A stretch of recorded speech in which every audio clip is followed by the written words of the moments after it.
Ok. Bueno, en principio, bienvenidos a todos.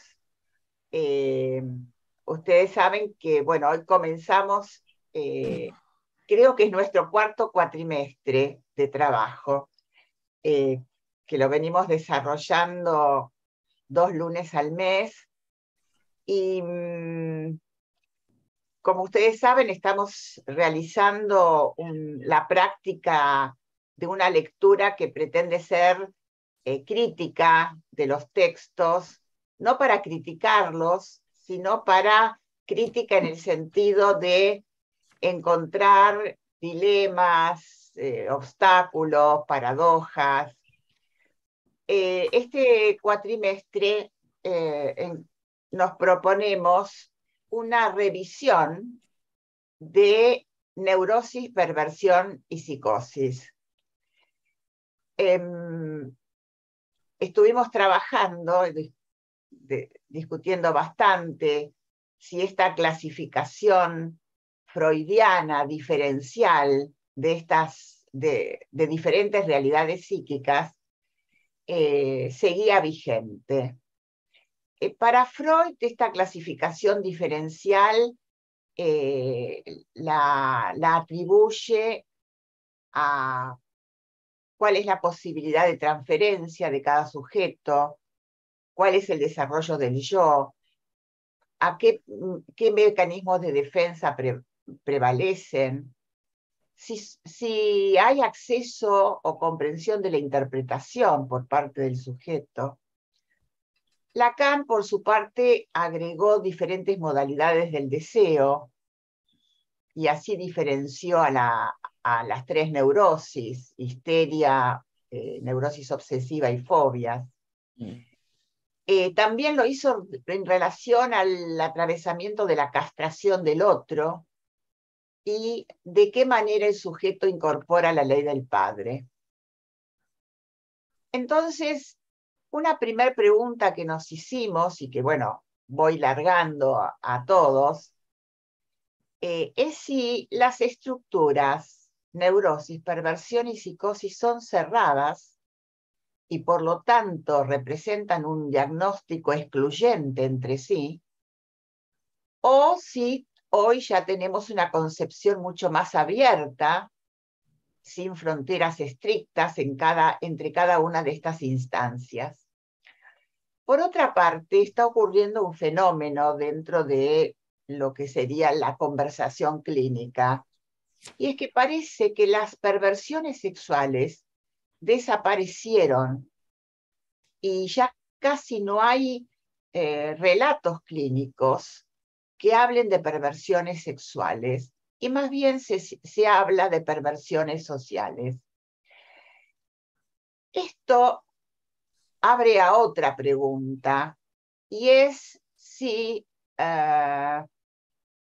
pueden haber estructuras mixtas, pero también puede referirnos a otra pregunta, porque para algunos el diagnóstico es inoperante, ya no se trata de diagnosticar. Todo esto lo digo en pregunta porque, bueno, sería cuestión de ponerlo a debatir. Por mi parte, el término estructura es un término que puede también ser problemático. Entonces voy a decir lo que yo entiendo por estructura clínica, ¿no? La entiendo como un peculiar anudamiento que se da en cada sujeto entre el yo, el ello y el superyo, y entre las dimensiones lacanianas de real, imaginario y simbólico. Estas dos trilogías se superponen. Hoy ya no podemos pensar una teoría solo desde el ángulo de la segunda tópica, sin incluir esta tópica lacaniana, algo que podemos llamar la tópica lacaniana de real, imaginario y simbólico. Ahora bien, este anudamiento, llamémosle estructura, llamémosle realidad psíquica, llamémosle instancia, anuda, a mi entender, dos cosas fundamentales: el goce o los goces del sujeto y la angustia, y de alguna manera las distintas angustias que Freud describe. Entonces les comento que agosto va a estar dedicado a las neurosis. Vamos a tomar como eje la angustia desde inhibición, síntoma y angustia. Es el texto que proponemos releer. Y es un texto difícil porque Freud va y viene con su teoría. Entonces otra pregunta es, ¿lo seguimos a Freud en sus idas y venidas o tomamos todo lo que él dice como válido cuando encaramos la práctica analítica? El cuatrimestre pasado hablamos de acting, pasaje al acto y acto analítico, es decir, que encaramos la angustia desde los fenómenos ya desencadenados. La propuesta de leerla desde las neurosis es de verla desde la perspectiva de los distintos modos que la angustia tiene de ligarse. Bueno, les decía que en agosto vamos a tratar las neurosis y el 22 de agosto, que es nuestra segunda reunión, está como invitado Jorge Eduardo Catelli. Hoy tenemos como comentadores a integrantes de nuestro equipo, el equipo que conformamos Formación Permanente, y van a trabajar el texto Inhibición, Síntoma y Angustia Adriana Pérez Alarcón, Gabriela Pacuadio, Alicia García Pena y por último Willy Perinot. Por lo tanto, los invito a escucharlos y después hacer preguntas por el chat o levantando la manito. Bueno, Adriana, más o menos cada uno tendrá unos 7 minutos porque va a comentar un párrafo diferente y luego entramos en la conversación general entre todos. Bueno, Adriana. Bueno, gracias Mirta. Buenas noches a todos y de nuevo bienvenidos a este espacio de formación permanente. Como dijo Mirta, trabajando sobre inhibición, síntoma y angustia, estuvimos trabajando, discutiendo y ahora, bueno, lo llevamos para ustedes. Este es un escrito complicado porque realmente, como dijo Mirta, voy a tomar las mismas palabras, Freud va y viene, ¿no? Dice, se discute, se pregunta. Entonces, yo tomé partes del capítulo 8 de Inhibición, Síntoma y Angustia porque la idea es hacer un comentario crítico de algunas frases. Básicamente este capítulo empieza preguntándose Freud cuál es la esencia de la angustia. Pregunta bastante importante, ¿no? Dice él que para ver cuál es la esencia de la angustia o para analizarla, vemos primero de nada que es un afecto. ¿Pero qué tipo de afecto? Un afecto displacentero. Esto no le alcanza porque evidentemente ve que dentro de los afectos displacenteros hay otros, ¿no? El dolor o otro tipo de afectos. Entonces busca otra situación en la cual podemos decir manifiesta la angustia. Es un afecto displacentero, pero es un afecto que también se siente en los órganos, básicamente en dos órganos, ¿no? En el tema de la respiración y en el corazón, que esto lo diferenciaría con otro tipo de afectos displacenteros. Y por último, es un afecto displacentero con una descarga que es sentida y vista por el individuo. Bueno, esto con respecto a estas características centrales de angustia. Ahora yo elegí un párrafo que me parece muy importante porque sigue Freud preguntándose, bueno, ok, estas son las características de la angustia, pero ¿para qué sirve? ¿Qué fines apareja la angustia? Entonces, ¿cómo se generó y cómo se va a generar en el individuo? El párrafo que elegí es el siguiente. Dice Freud, la angustia se generó como reacción frente a un estado de peligro. En lo sucesivo, se la reproducirá regularmente cuando un estado semejante vuelva a presentarse. Ahora, ¿qué es un estado de peligro? Empezamos con el origen del ser humano. según Freud, el primer estado de peligro aparece con el nacimiento. Ahora acá es muy importante y me gustaría que después discutiésemos esto. Habla de estar en contra, ¿no?, de Otto Rahn cuando él dice que el trauma de nacimiento es lo fundamental como nacimiento en sí mismo. Freud dice que en realidad este trauma de nacimiento primordial se debe a la separación del niño con la madre. De hecho, critica diciendo que Rahn sostiene que las mayorías de las fobias infantiles primarias tienen que ver con este acto de nacimiento. Freud no está de acuerdo en lo más mínimo. Dice que en realidad podríamos ver situaciones en las cuales el niño se angustia en los primeros años, tres situaciones particulares: cuando está solo, cuando está en la oscuridad y cuando está frente a un extraño. ¿Qué es lo que ocurre acá? Bueno, es la angustia frente a la pérdida o a la no presencia de la madre. Hace un desarrollo importante con respecto a esto, ¿no? Esta primera angustia infantil, pero me parece que lo importante acá es ver cómo se sigue desarrollando el tema. La madre era la que proveía absolutamente todo en el estado intrauterino, pero según Freud esto no es tan importante porque en el estado intrauterino no hay objeto madre. Pero posteriormente, después del nacimiento, aparece una angustia que es una angustia automática en el niño, ¿no? Hay un incremento de tensión, necesita una descarga, y la que produce esta satisfacción es la madre. Seguimos analizando cómo sigue este tema de la angustia. Bueno, dice Freud que después de todo esto pasamos a otra angustia fundamental, que es la angustia de castración, creo que es uno de los pilares de la teoría freudiana, ¿no? Y así como la madre, el objeto madre, fue absolutamente valioso para el niño, el pene está investido de una importancia absoluta, porque de alguna manera también significa, en el caso de la castración, el retorno. En el caso de la castración, digamos, sería el peligro, porque el pene significa el retorno a la madre o a la sustituta de la madre en el acto del coito. De ahí la investidura narcisista tan importante, y de ahí la angustia de castración. Siguiendo con esto, hay otra frase que dice Freud en el mismo capítulo 8. La pérdida del objeto como condición de la angustia persiste por todo un tramo.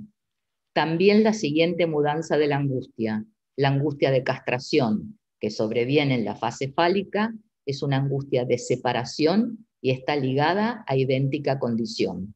El peligro es aquí la separación de los genitales. La separación de los genitales o la castración implicaría la imposibilidad del retorno a la madre y volver a revivir el desvalimiento original. Siguiendo con las angustias, aparece ahora otra angustia importantísima, que es la angustia del superyo. Una vez que se despersonalizan las figuras parentales y se incorporan estas figuras, aparece el superyo, y la angustia sería la angustia frente a la ira del superyo, frente a fallar frente al superyo, y la ira y el enojo y el peligro que esta angustia significa. Siguiendo con las angustias, nos dice Freud, que él va más allá y después de esta angustia frente al superyo, aparece la última angustia, que es la angustia de muerte. Angustia frente a la terrible angustia, debo decir, de aniquilación y de terminar. De alguna manera sería la proyección última del superyo frente a los poderes del destino. Bueno, yo creo que aquí voy a dejar, pero me anoté algunas cosas que me gustaría que después pudiésemos discutir, ¿no? Una de ellas es, ¿qué pensamos con respecto a la angustia primordial? ¿Esta angustia primordial tiene que ver absolutamente y solamente con la angustia de nacimiento, como de alguna manera decía Otto Rank y otros tantos? ¿O la angustia fundamentalmente tiene que ver con la angustia de separación de la madre? Sería importante, me parece, debatir esta postura y con respecto a esta asociación freudiana de la angustia con respecto a la pérdida o al abandono de la madre. Y después otra pregunta que me hago que no tengo respuesta, pero me gustaría que lo viéramos entre todos, es estos desarrollos de la angustia, ¿no? La angustia de nacimiento como pérdida de objeto madre, de castración, y frente a la era del super yo y finalmente la angustia de muerte. ¿Se mantienen vigentes como tales hoy? ¿Y cómo podríamos pensar en la presentación de la angustia en la actualidad, ¿no? En las crisis actuales? Bueno, gracias, y ahora la dejo a Gabriela, que nos va a hablar de qué, Gabriela. Formación de síntomas. Bueno, gracias, Adriana. Buenas noches a todos. Un gusto que estén todos acá y que podamos dialogar. Bueno, un poquito voy a repetir algunas cosas, lógicamente, y lo que quisiera decir, puntuando en función de establecer una base para el diálogo, tomando, digamos, el concepto de formación de síntomas. Freud nos dice que la angustia sería el fenómeno fundamental de las neurosis, en el sentido que toda formación de síntomas se emprende solo para escapar a la angustia. La idea del equipo, cuando lo charlamos, es tomar como eje, entre todos los conceptos que estamos viendo, la angustia y observarla como un hilo conductor. Así como en la primera parte del año estuvimos viendo acting y pasaje al acto como posibles destinos de la angustia, aquí podemos observar cómo los síntomas ligan energía psíquica que de otra manera se descargaría como angustia. Freud dice que el yo es el genuino almácigo de la angustia. Es decir, que es allí donde ésta puede brotar. El yo, que es esa porción diferenciada del ello, organizado en pos, tanto de sus vasallajes, donde muestra muchas veces su impotencia, así como también ejerce su influencia y su poder gracias a su gobierno sobre el acceso a la conciencia, el paso a la motilidad y a sus vínculos con el sistema percepción-conciencia. Esto después se va a ocupar Willy. Bueno, el sistema percepción-conciencia recibe excitaciones desde afuera y desde adentro, con sensaciones de placer y de displacer. Y el yo intenta guiar los decursos de lo anímico en el sentido del principio del placer. Otra cosa que dice Freud es que el síntoma es indicio y sustituto de una satisfacción pulsional interceptada. El yo, por su relación con el sistema percepción, está en condiciones de advertir e interceptar una emoción pulsional desagradable mediante la represión, coartar el devenir consciente de la representación portadora que se conserva entonces como formación del inconsciente. Emite entonces la señal de displacer y, siguiendo un patrón de defensa frente a un estímulo exterior, inicia un intento de huida. La angustia no es producida como algo nuevo a raíz de la represión, sino que es la reproducción como un estado afectivo, siguiendo una imagen mnémica preexistente, como decía hace un rato Adriano, despertada desde la nueva situación. El yo actúa quitando la investidura preconsciente de la representación que es preciso reprimir y la utiliza para emitir la señal de displacer. La formación de síntoma, entonces, es la ocasión de entrar al problema de la angustia. Esta parece acechar en el trasfondo. El punto de comienzo es la destrucción del complejo de Edipo de la angustia de castración. La castración se vuelve representable por medio de la experiencia de separación. Angustia de muerte, entonces, es análoga a la angustia de castración. Y el trauma de nacimiento como expresión de la castración de la madre. La angustia demuestra ser producto del desvalimiento psíquico del lactante, que es el obvio correspondiente a su desvalimiento biológico. El objeto madre psíquico sustituye para el niño la situación fetal biológica. Entonces la angustia es la reacción a la ausencia del objeto que satisface sus necesidades, en tanto aumento de la tensión de necesidad.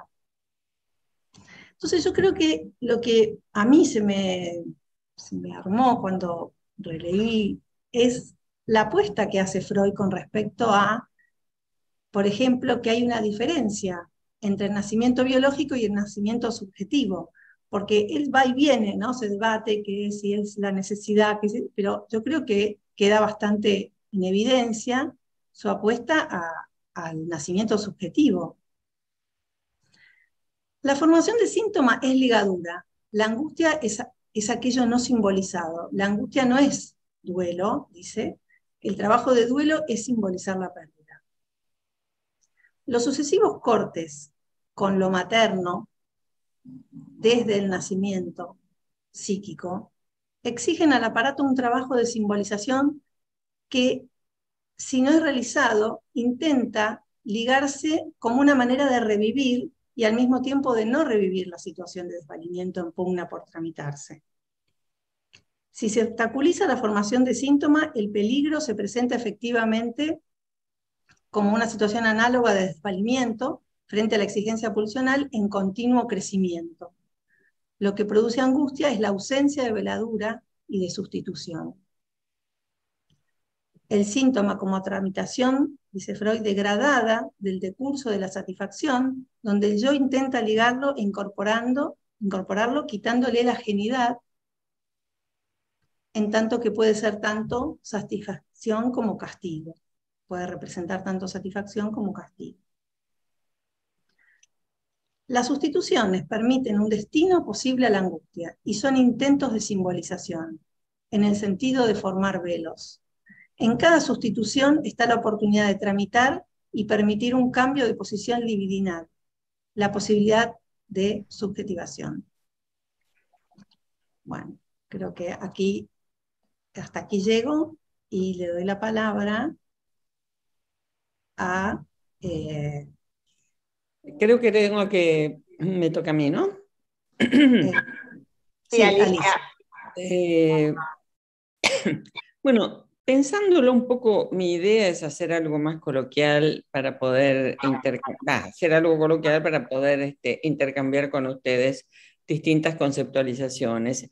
El trabajo del que estamos trabajando, el que estamos estudiando, se llama Inhibición, Síntoma y Angustia. Ya desde el título nos encontramos con una diferenciación, digamos, que hace Freud internamente entre inhibición, por un lado, y síntoma, por ejemplo. Tendríamos que pensar, ¿se tratan de lo mismo? ¿Obedecen a lo mismo? ¿A veces pueden estar unidos o se encuentran independientes? Cuando hablamos de inhibición, entonces la distinción primero sería los efectos técnicos de comprender qué es lo que esto va sucediendo dentro del aparato psíquico, cada uno a qué función, a qué obedecería. Freud dice que la inhibición correspondería a las funciones del yo. Entonces, y mientras que los síntomas tendrían que ver más con contenidos pulsionales reprimidos que se transformarían a cambio de la represión de la pulsión emergente, se transformarían en angustia o en alguna otra sintomatología. Muchas veces, ante esto, la pregunta que yo me haría es, entonces, ¿la inhibición y el síntoma pueden estar ligados? ¿Puede haber una inhibición que se transforme en síntoma y viceversa? Esa es una pregunta inicial. Esto Freud es afirmativo, dice. Hay inhibiciones que quedan al servicio del síntoma y entonces la inhibición terminaría ligada con el síntoma. O sea, estarían las dos situaciones unidas. Para esto yo había pensado que me resultaba interesante la presentación o contarles o relatarles algún fragmento de un material clínico. No sé si esto es oportuno ahora o esperar a la postura de Willy y entonces después les narraría una situación donde encuentro en un determinado paciente una situación donde bien se pone en evidencia la inhibición y su conexión con el síntoma. No obstante eso, me gustaría ver en qué territorios es donde encontramos la inhibición. ¿Dónde se puede encontrar inhibición? En el territorio de lo sexual, disfunciones en la sexualidad. Esto es todo Freud, no estoy diciendo nada nuevo, como puede ser la no completud del goce sexual a través de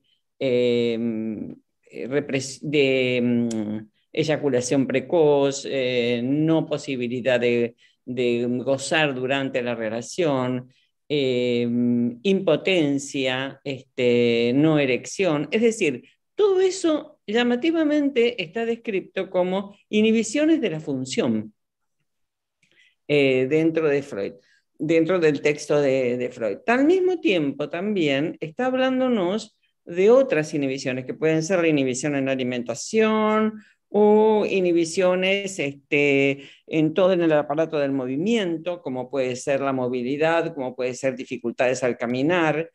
Sin embargo, cuando esto se erotiza, queda ligado internamente al síntoma y ahí esa inhibición surgiría como angustia. Porque la inhibición, ¿para qué es? Se inhibe para no tener angustia. Es decir, se trata de evitar la angustia realizando determinadas inhibiciones. No hago tal cosa y de esa manera no brota la angustia. Eso sería la definición de inhibición, pero cuando queda ligado al síntoma, existe un ligamen interno al síntoma y ahí aparecería la emergencia de la angustia. Justamente en el yo, que es el almácigo de la angustia, tal cual había señalado Gabriela. Entonces, pensaba que era importante darnos, por lo menos señalar así de manera taxativa para que nos quede, como él dice claramente, la inhibición queda relacionado exactamente a las limitaciones yoicas, en tanto que el síntoma puede describirse como un proceso que sucede dentro del yo, que se le suceda al yo, pero emergería por la represión de la pulsión sexual. Separados teóricamente para entenderlos distintos y sin embargo interconectados mutuamente. El caso que ya a mí se me había ocurrido presentarles es de un paciente que presenta, de un profesor universitario de alto grado que tenía fuertes inhibiciones para hablar en público. No obstante, vivir de eso, pero su inhibición se expresaba hablando en público. Para hablar en público, para dar sus clases. No obstante, el motivo de consulta fue un intenso dolor de cabeza, padecimiento del dolor de cabeza. Un dolor de cabeza que le provocaba, que le provocaba también serias dificultades en el trabajo. ¿Qué pasaba? Que mientras analizábamos el dolor de cabeza, no emergía ninguna angustia. Estaba al servicio de su inhibición. Cuando se podía desarticular cuando se podía desarticular y comprender la emergencia del dolor de cabeza, con el cual podía pasarse una sesión entera hablando del lugar donde estaba localizado, de cómo se presentaba y demás, cuando esto encontraba una aclaración, en la sesión siguiente emergía la angustia, o sea, la inhibición quedaba al servicio del síntoma.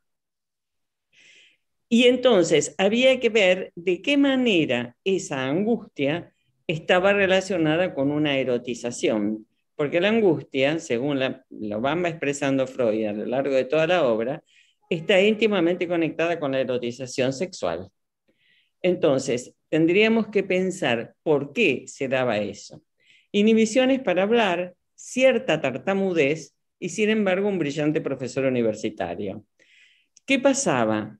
Fue necesario recurrir al recuerdo infantil de él con hermanas mayores, paseándose, que lo hacían desfilar, jugando con él casi como un niñito muñeco, 4 o 5 años, donde lo hacían caminar y al mismo tiempo decir palabras como puta, sucia, palabras que a las hermanas mayores de 7 u 8 años le causaban muchísima gracia.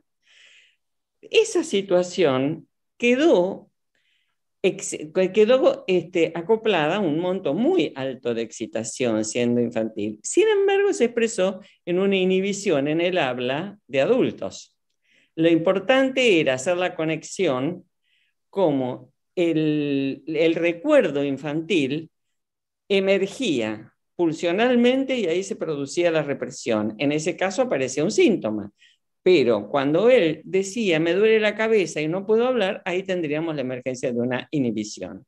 No sé, me gustaría intercambiar con ustedes esto, a ver si están de acuerdo, porque creo que encontré en este material clínico un sustento suficiente, porque fue un paciente que traté durante muchos años, donde se expresaba mucho, donde el padecimiento era o la inhibición al servicio de evitar la angustia, o una vez analizada la inhibición y pudiendo superar esta inhibición, aparecía la angustia relacionada porque ya no dolía la cabeza, ya no estaba y tenía que hablarlo, tenía que superarlo. Entonces ahí es donde se podía hacer la conexión con la escena sexual infantil.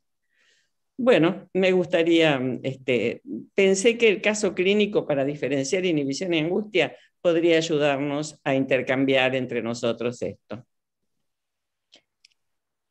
Es muy interesante, perdón, no quería comentar esto, Alice, lo que acabas de decir, porque lograste o se logró en este análisis levantar tanto la inhibición como el síntoma, y ahí aparece la angustia, y ahí posiblemente es cuando el análisis empieza a tomar otro camino, ¿no? Yo creo que esto que estás observando es en la medida en que la inhibición a hablar, porque se expresaba en una tartamudez bastante intensa y demás, en la medida en que la inhibición se llegó a relacionar con el recuerdo, se puso en conexión con el recuerdo infantil, apareció el síntoma de la angustia. O sea que en el levantamiento de la inhibición se pudo descubrir más el síntoma. Así lo entendí yo en este sentido, tal como lo acabas de expresar, ¿no? Interesante, me hace acordar al discurso del rey esto, ¿no? ¿Vieron la película? La película de Alberto es, ¿no? El rey. El rey creo que sí, no sé, no me Creo que es acuerdo. el rey Alberto, que justamente padecía de una terrible inhibición para hablar y tartamudeaba y tartamudeaba. Algo parecido a esto que estás diciendo, sí. Entonces era necesario, pero sin embargo, con una mirada de aprobación de quien estaba a su lado, lo pudo superar y dio el último discurso. ¿Mm? Bueno, gracias, Salí. Bueno, Willy, Bueno, ¿me escuchan bien? sí. ¿Se escucha bien? Sí. Bien. Perfecto. Bueno, hasta aquí hablamos de la angustia y de los mecanismos de defensa. Yo me voy a adentrar ahora en el otro polo de la angustia, que es el yo. Este es un artículo, Inhibición, Síntoma y Angustia, que Freud publicó en 1926. Hay que tener en cuenta el momento. Cada tanto Freud patea todos los tachitos de su teoría y aquí va a poner en claro, primero en la angustia, algo que venía trabajando desde hace tiempo, de que la angustia no era consecuencia de la represión, que es la primera teoría de la angustia, sino que es todo lo contrario. O sea, que la angustia en realidad es la causa de los síntomas. Es la causa de la represión. Esto es lo primero. Esta es la primera advertencia que Freud hace y que hay que tener en cuenta, porque esto implica un cambio radical en la comprensión de la cura. El segundo cambio es el que yo voy a plantear, que Freud advierte. En el segundo capítulo, en la primera parte del segundo capítulo, Freud explica y pone en evidencia cómo el proceso de la represión muestra la potencia del yo frente al ello y al superyo. Y entonces se pregunta, ¿es atinado preguntar cómo se compadece este reconocimiento de la potencialidad del yo con la descripción que esbozamos en el estudio del yo y el ello acerca de la posición de ese mismo yo? Y dice, describimos allí las servidumbres del yo respecto del ello y el superyo. su impotencia y su apronte angustiado hacia ambos. Desde entonces, ese juicio ha hallado un fuerte eco en la bibliografía psicoanalítica. Y dice, innumerables voces destacan con insistencia la endeblez del yo y están prestas a hacer de esta tesis el pilar básico de una Weltanschauung. Lo digo en alemán criollo, se refiere a cosmovisión, pero para mí cosmovisión no abarca el concepto de Weltanschauung. Y se pregunta Freud, ¿acaso la intelección de la manera en que la represión demuestra su eficacia no debería mover a los psicoanalistas justamente a ellos a abstenerse de tomar una posición tan extrema frente a la endeblez del yo? Y afirma, yo no soy partidario de fabricar una Weltanschauung. ¿Cuál es el peligro? La pregunta que yo me hago. ¿Cuál es el peligro que advierte Freud para la práctica el hacernos eco de la endeblez del yo? ¿Cuál es el saber que le da a los psicoanalistas la manera en que actúa la represión y su eficacia que debería hacer que nos abstengamos de considerar al yo un pobre diablo? ¿Qué sentido tenía Weltanschauung para Freud en el momento que publica este artículo? Porque hoy, digamos, en un mundo que se dice pluralista y abierto, perdió un poco el valor de lo que tenía, entonces hay que tratar de rescatar lo que significaba en ese momento. Qué peligrosa es esta Weltanschauung que él advierte que el psicoanálisis presentaba en ese momento. Y ahora, ¿cuál es la vigencia que tiene esa advertencia de Freud en este momento? ¿Está presente o es simplemente una historia? Bueno, tenemos bastante para discutir. Bueno, para retomar algunas cosas planteadas, dijimos que en agosto nos íbamos a dedicar a la neurosis y que íbamos a tomar como eje la angustia. Yo creo que desde distintos ángulos, cada uno de ustedes dijo algo sobre la neurosis, ¿no? Hablando de la angustia, dijo algo sobre la neurosis. Algunas cosas que dijeron es todo el valor de esa primera etapa de lo que llamamos lo infantil. O sea que la neurosis no es sin una concepción sobre lo infantil, sea por la endeblez del yo, del ello, del superyo, sea por la necesidad, podríamos decir, de en la Constitución de ligar representaciones y de aplacar lo pulsional, sea porque cada uno de ustedes enfatizó, creo, esta cuestión de la angustia de separación, y que si bien hay, como decía Adriana, hay varias maneras de entender la separación, separación de la madre, separación del objeto, separación con los diques de lo agresivo, para poder incluirse en el lazo social. Digo, de alguna manera tocaron todos estos problemas que están implícitos en la concepción de neurosis. La inhibición, la formación de síntomas, la represión, pero también otras formaciones, ¿no?, del inconsciente, como sueños, lapsus, actos fallidos. Digo, todo esto es la neurosis, y al mismo tiempo nada de esto aislado puede ser la neurosis. me parece que esto es un poco lo que hoy tenemos sobre la mesa.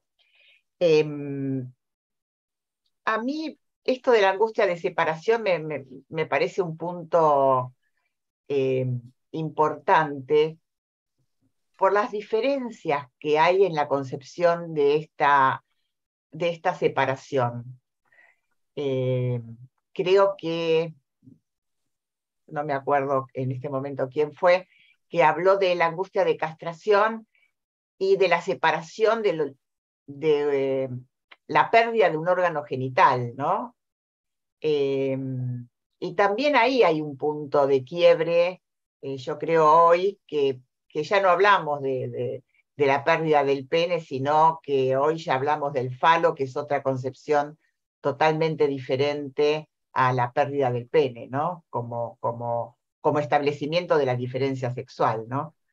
De última, la castración es la posibilidad que tiene la neurosis de elaborar la diferencia sexual también. Creo que es otro aspecto incluido en la neurosis, porque la psicosis va a tramitar esta diferencia sexual de una manera mucho más anárquica.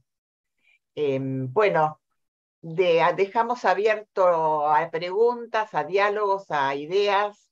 Pueden escribirlas o levantar la mano. Sí, Claudia. Ay, gracias, buenas noches. Qué interesante. No, a mí yo junté una pregunta de Adriana Pérez con una respuesta de Alicia García Pena. Entonces la vuelco de vuelta, uní las dos presentaciones. Vos preguntaste, Adriana, si se mantienen vigentes hoy y como que la respuesta, la angustia asociada a la erotización sexual, es lo que yo pregunto si se mantiene vigente hoy, porque con esto de los tratamientos de una vez por semana y de trabajar la represión, Alicia aclaró mucho que fue un largo tratamiento en el cual tuvo el tiempo suficiente que el paciente pudiera asociar, que es lo que realmente en las neurosis, trabajado psicoanalíticamente, tenemos el tiempo de llegar a levantar la represión. Pero cuando vienen las urgencias y los pedidos de una vez por semana, yo me pregunto cuánto de nosotros logramos llegar a la erotización sexual, o si la cuestión de la angustia, como el ataque de pánico que hoy nos venden los laboratorios y los psiquiatras, ¿están relacionados con la erotización sexual o los mismos psicoanalistas lo dejamos de lado? ¿Se entiende lo que pregunto? A ver si... Claro, está claro. ¿Sí? ¿Está claro? No, me gustaría que la última pregunta, sí, eso, me perdí.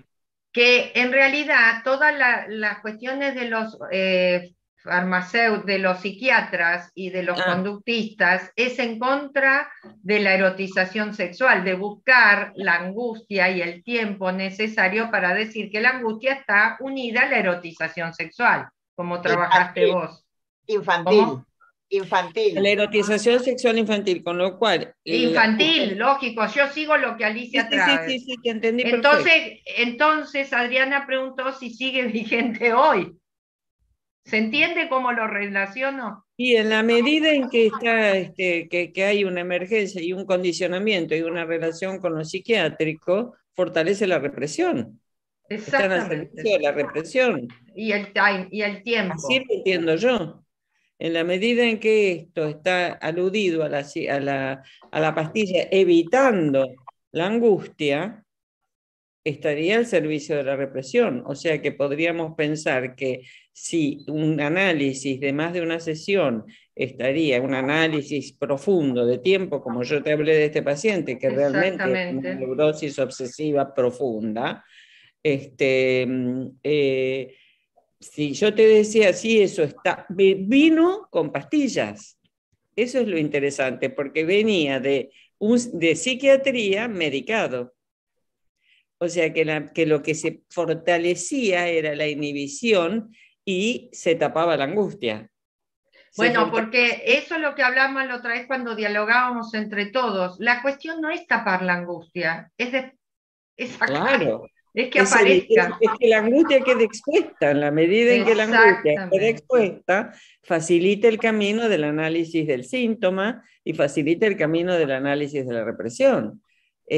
Justamente lo que estaba facilitado con esto era la misma pastilla daba lugar a mayor inhibición. No sé si se entiende el mecanismo, porque reprimía. Sí, se entiende, pero por eso Adriana preguntó si está vigente hoy. Pero si trabajamos.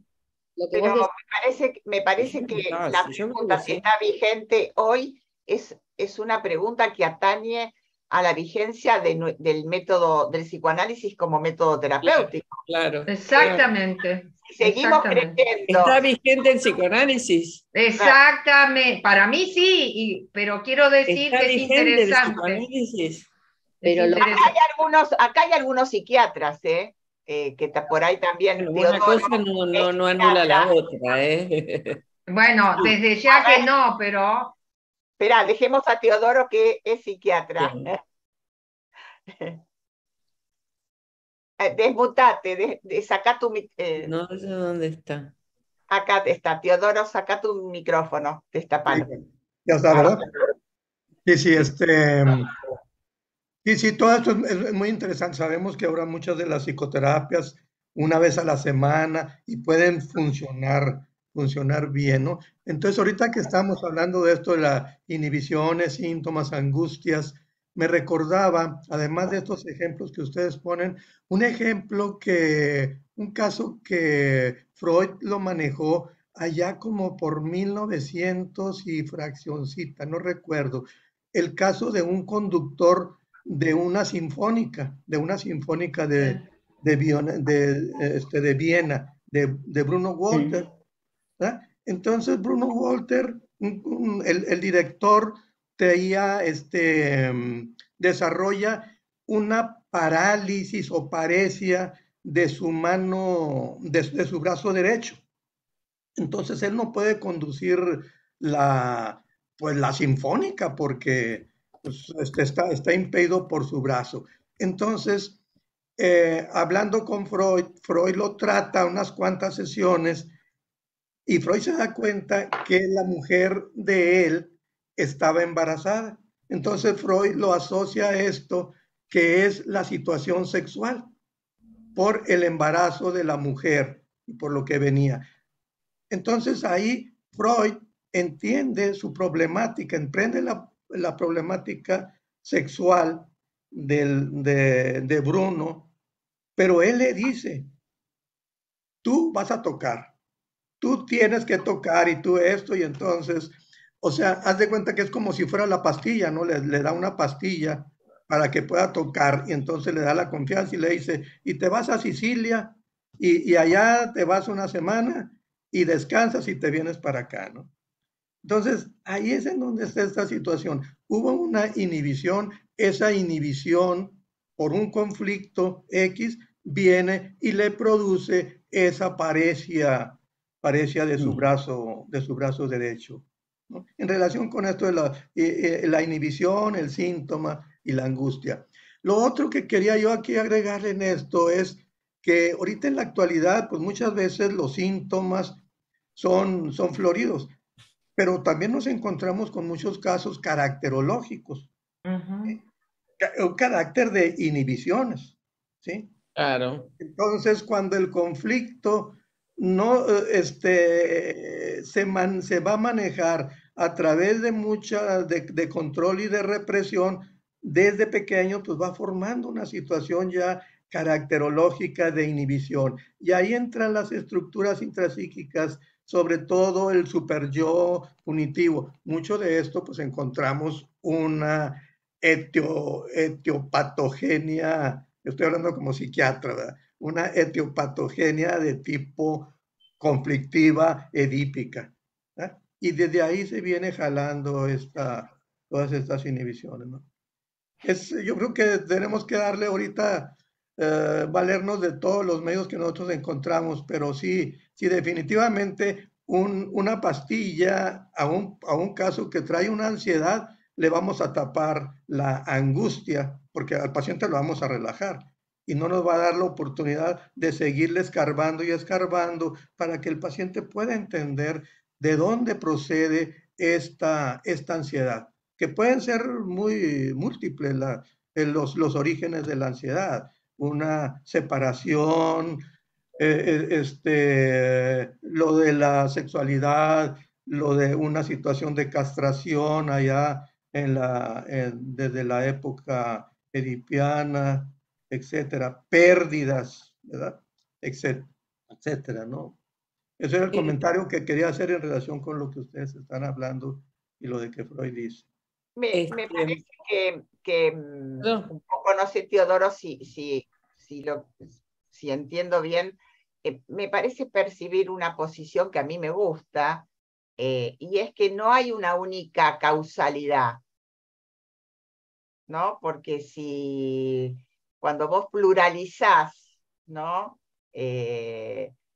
Diferentes estratos, ¿no? Para conformar una caracterología, de alguna manera lo que estás diciendo es que no hay una causa única, ¿no? Me parece que esto es importante, no solo por las series complementarias freudianas, sino por una concepción del aparato, me parece también interesante.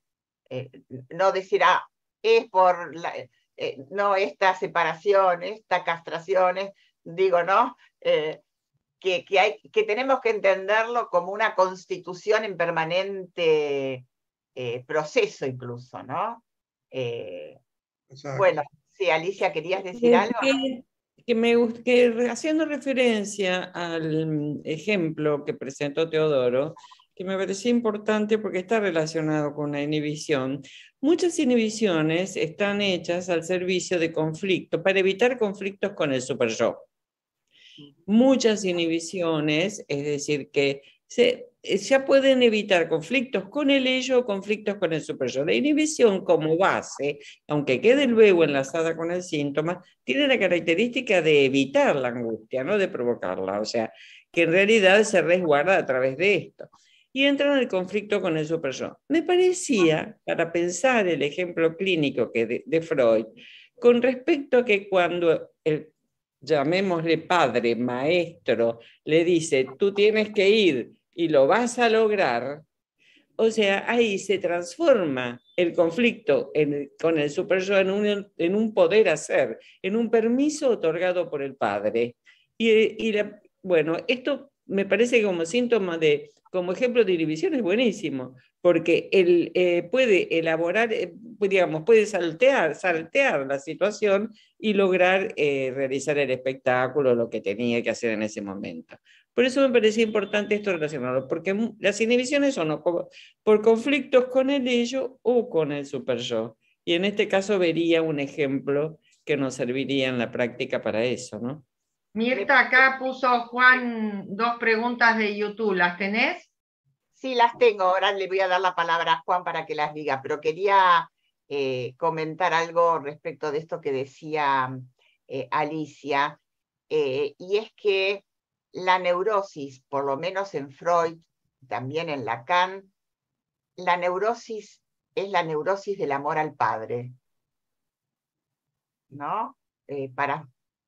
Digamos, la neurosis freudiana no está tanto en relación a traumas con la madre, sino en relación al amor al padre, tanto en el varón como en la niña.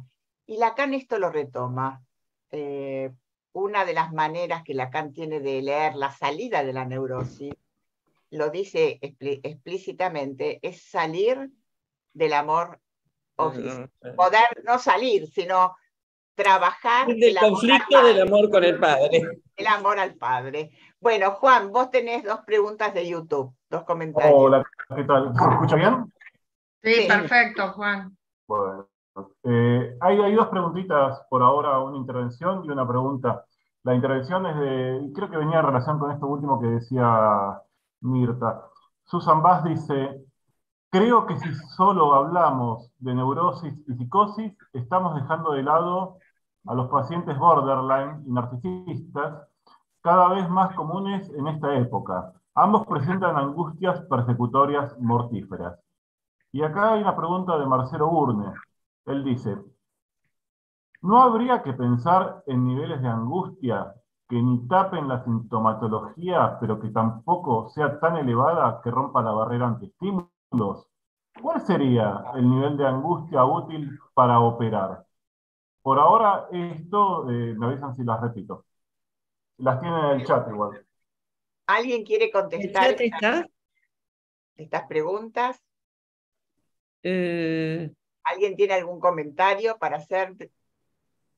Una de las preguntas de la de Marcelo Gourmet, que también es analista y psiquiatra, me parece interesante porque una de las cosas que podemos pensar es que no hay análisis sin angustia y no hay análisis con un monto demasiado elevado de angustia. Con lo cual el arte del analista es manejar la angustia. Bueno, Que pueda servir como motor y al mismo tiempo no invadir el campo ni el cuerpo. era lo que habíamos comentado, Mirta, en una de las conversaciones del grupo nuestro, que sin angustia sería imposible un análisis, ¿no? Ahora, es muy difícil, creo, decir qué cantidad o qué cuantificación de angustia, ¿no? Me parece que en cada caso es una cosa diferente, pero la angustia como motor para comenzar un análisis creo que, bueno, todos sabemos que es fundamental. Y respecto del comentario sobre los borderline, les quiero decir que en octubre vamos a hablar de borderline.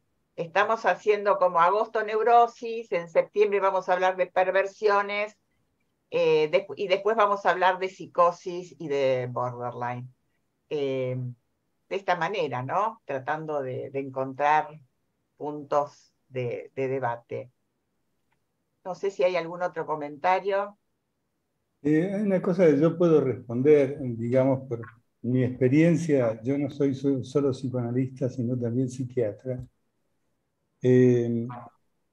Incluso remitiendo a Freud, porque Freud pone muy claro que un análisis no puede comenzarse en agudo. Y lo dice tanto en la melancolía como en la histeria como en la fobia. O sea, un paciente que está en crisis con los síntomas que han estallado no es un paciente que pueda iniciar un análisis.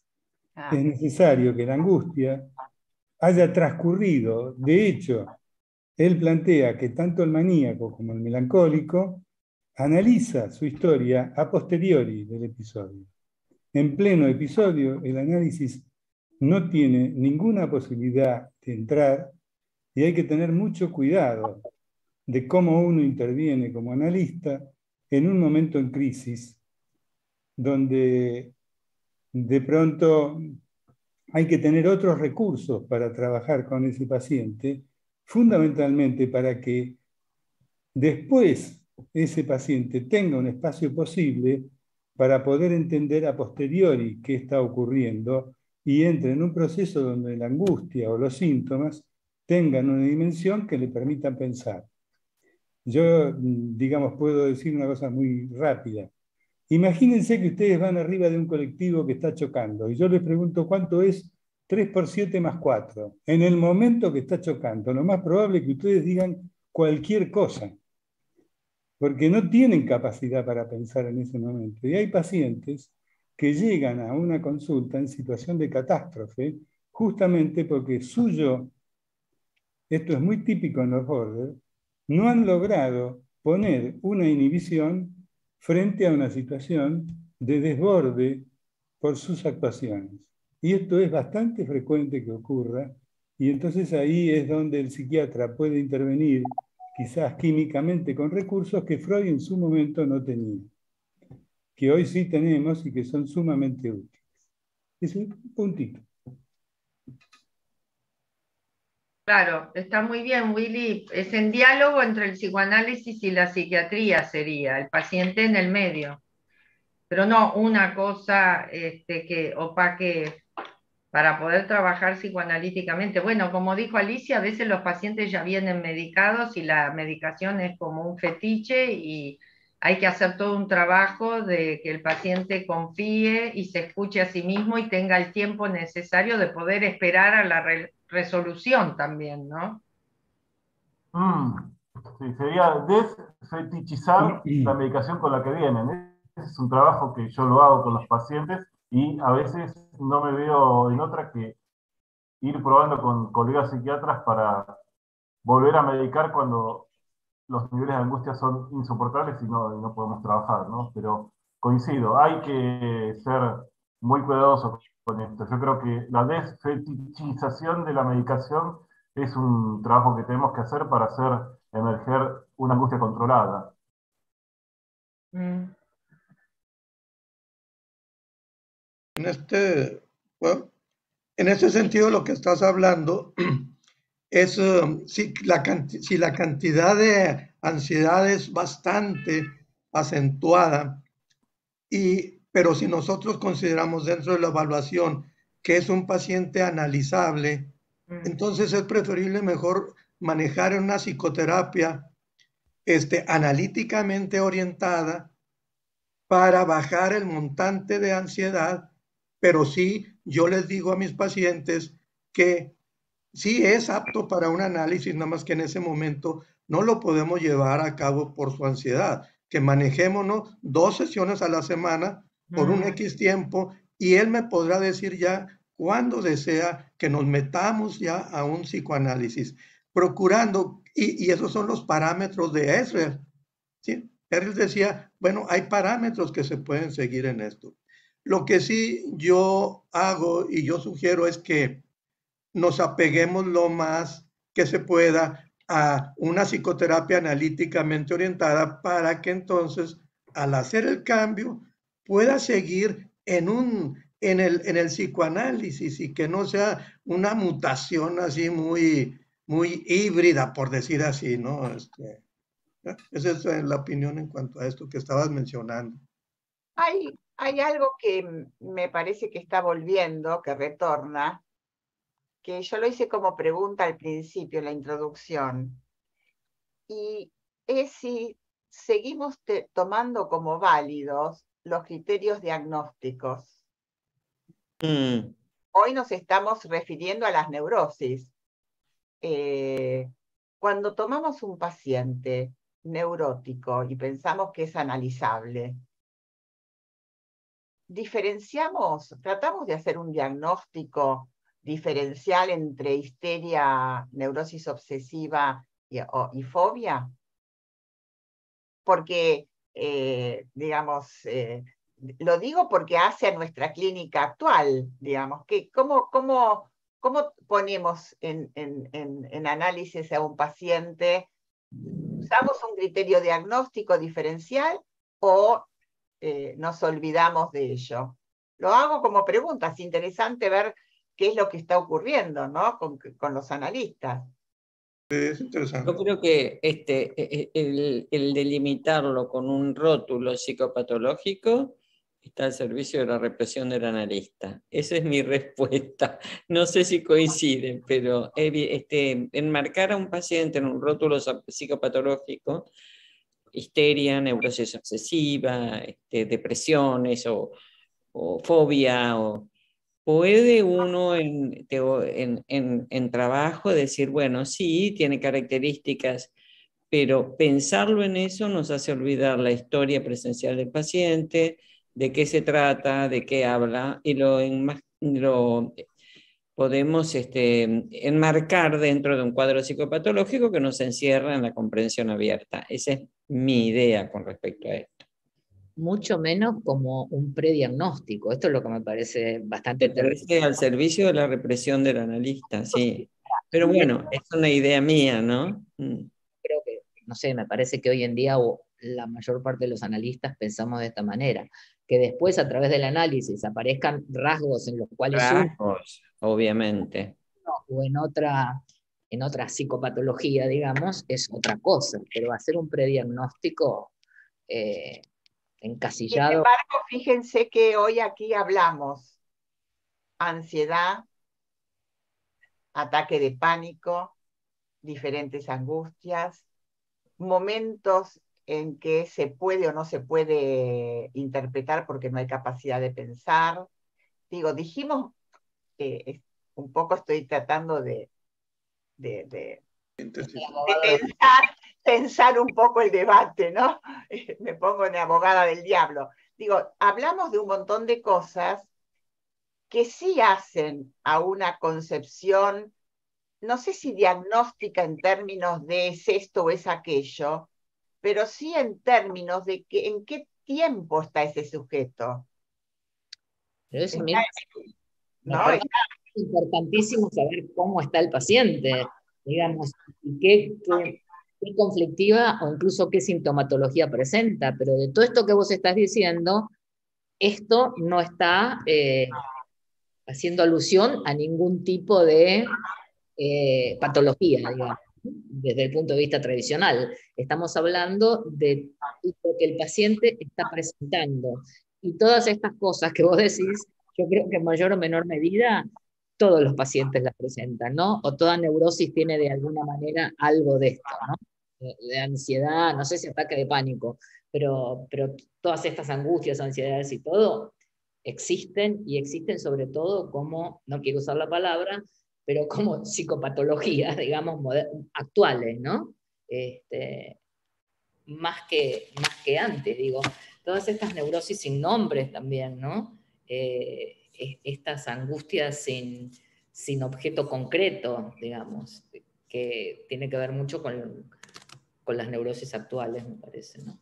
Pero bueno, estamos ya entrando en otra dimensión.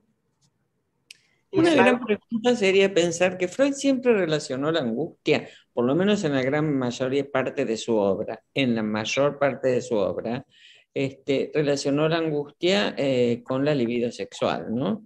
De la intensa relación entre la angustia y la libido sexual. Una pregunta, a la manera de empezar a pensarlo. En estos momentos donde existe aquello que llamábamos, por ejemplo, el rótulo de perversión, donde la sexualidad pasa a tener otras características y demás, sin embargo, continúa la angustia. Es como y al contrario, puede llegar a provocarse mayor cantidad de angustia. O sea, ¿de qué se trata esto? Es un interrogante que me surgió en este momento, en relación a que él sostiene casi toda la obra, hasta que habla a la angustia señal, porque después hace una interacción, pero vuelve a la última época de su obra a hablar de la relación, nunca se contradijo de esto, de la conexión entre la angustia y la libido sexual.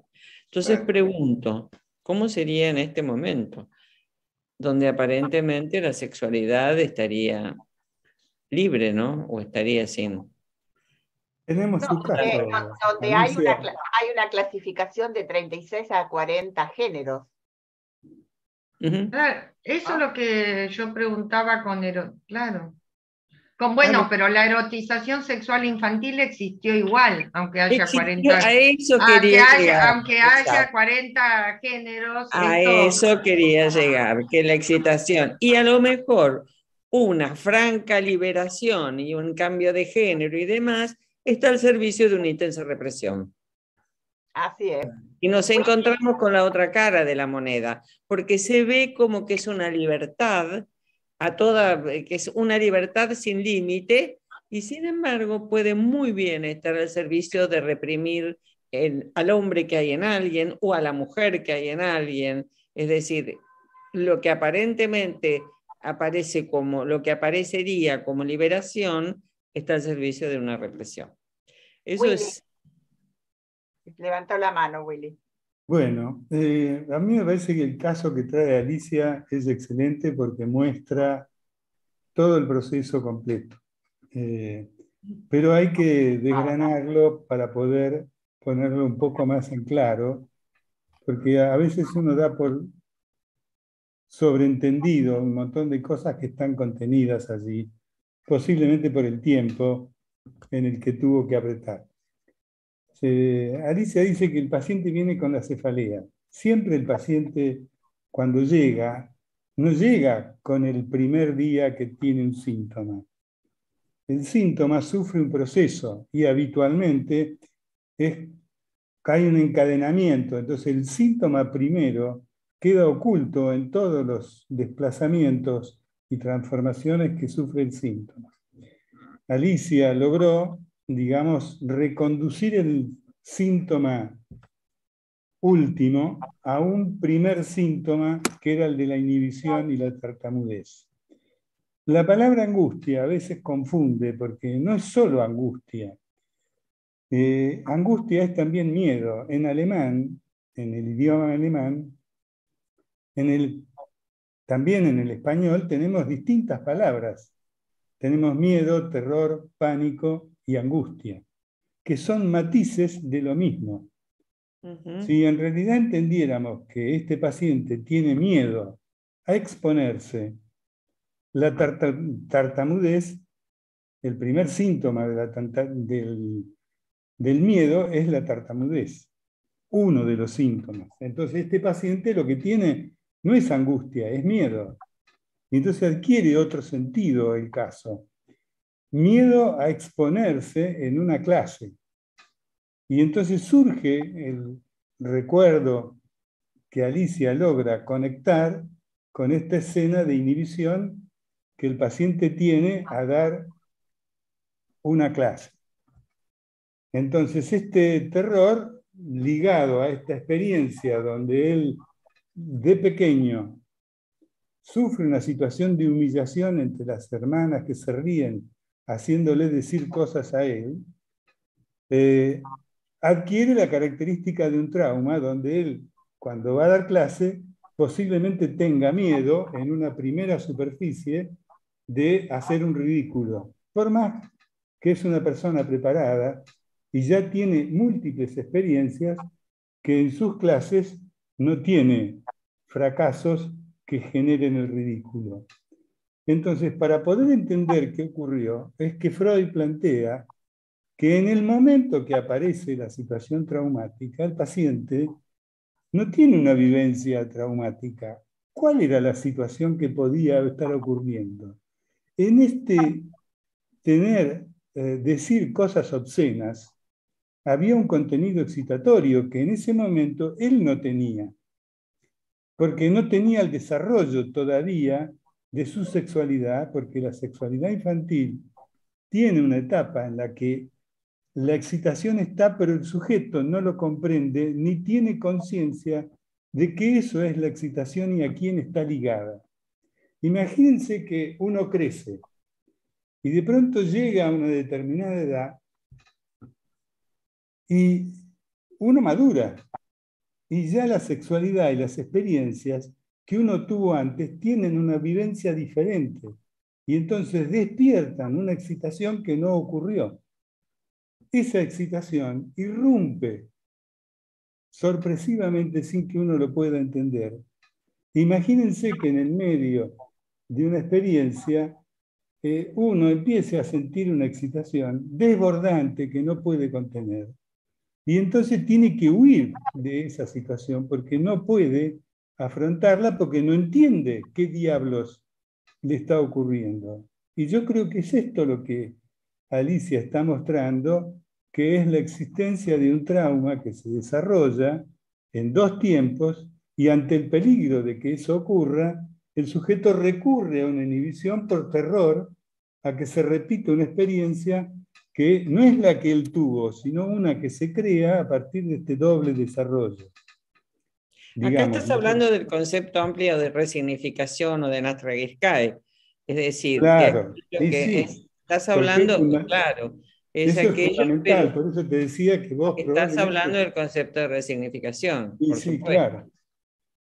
Pero todo esto que les cuento es tal cual, porque parecía de libro, y es el paciente que presenté en mi trabajo de titularidad.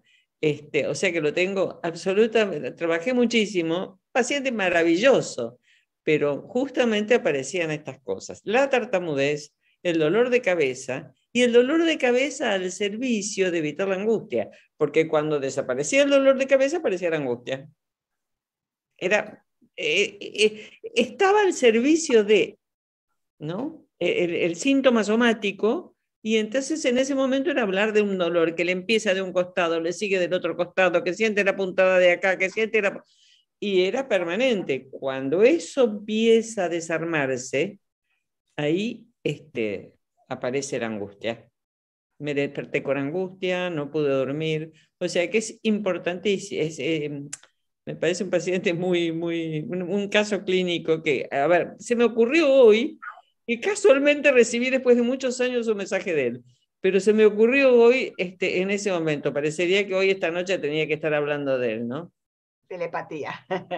No, lo que me parece importante de todo lo que dicen es que no nos olvidemos la conexión de la angustia en los síntomas llamados actuales con la erotización infantil, y que aunque vengan los pacientes una vez por semana o estén medicados, nosotros tengamos claros los conceptos de inhibición, síntoma y angustia, por lo cual estamos revisitando estos textos, porque como habíamos dicho en su momento, es un capítulo que es todo el psicoanálisis y es muy largo, y ustedes hoy hicieron el esfuerzo de elegir unos párrafos para revisitar el texto, ¿no? Esto es lo que estamos haciendo.